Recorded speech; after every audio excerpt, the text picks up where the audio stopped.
So is AI going to take over the world? Right, the question that you probably heard and ask yourself quite a lot of times these days. And whether you're having a full-time job, an entrepreneur, or like most people here, a SaaS founder, the question to you is, do I become obsolete by the end of this year? Does my solution become obsolete? What I can do to protect this?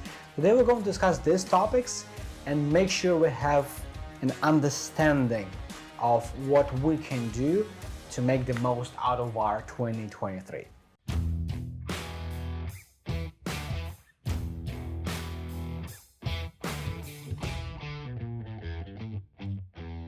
So if the question is, do I know what exactly happens by the end of this year? The answer would be no. The only way for me to have that is to have a glass bowl so I can see into the future, right?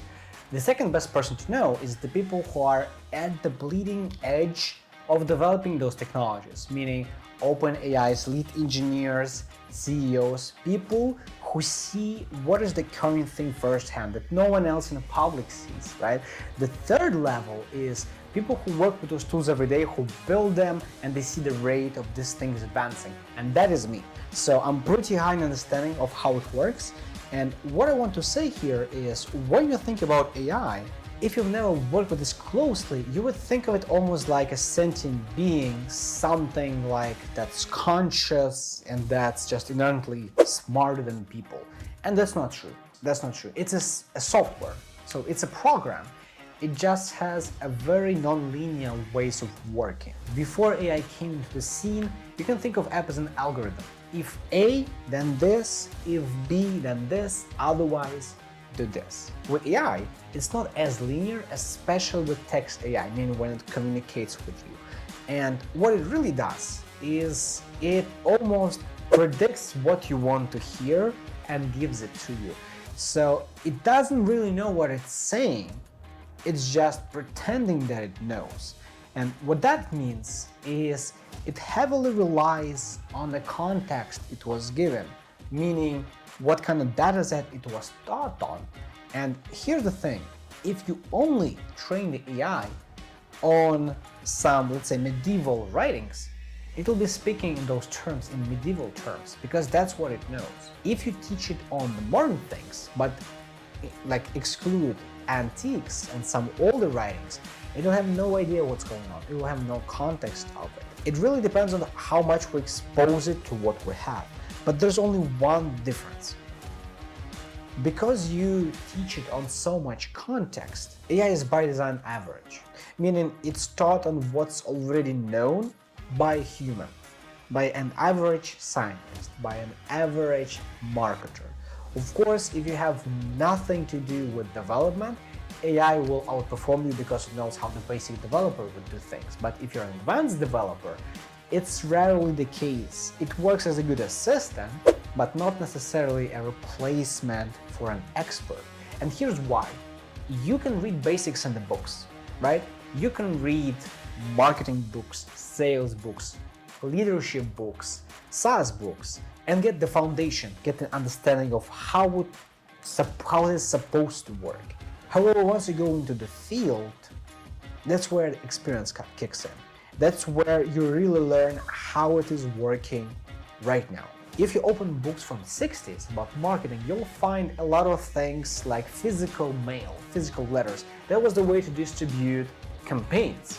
Right now, it is emails. But before that, it's literal postcards, the paper postcards that you're sending. The foundation is the same, the hook is the same, the optimization, the whole mindset of marketing is the same.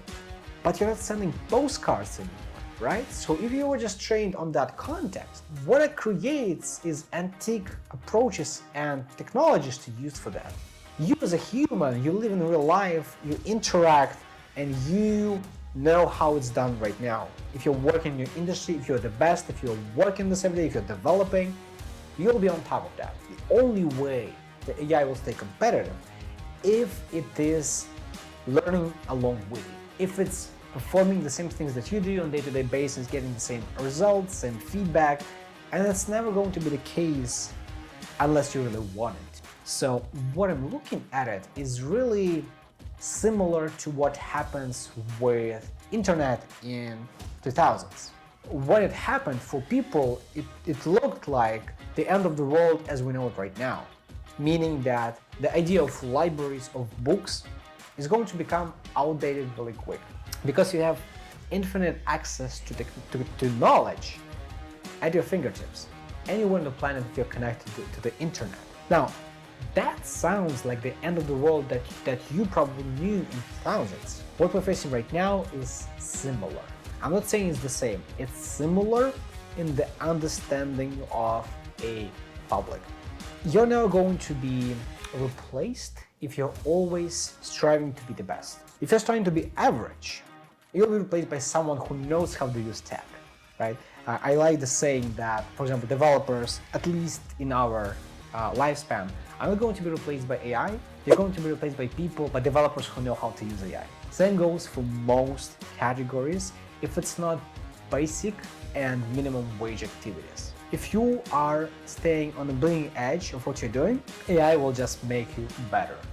In the short term, of course, as this technology gets adopted, everyone else will have it and it will make the whole tool average. So it's not giving you any edge anymore. So there'll be a lot of dynamics, but the thing you can take away from this video is once you understand that this is just a tool at this stage and we decide which direction it is going, take the most out of it right now.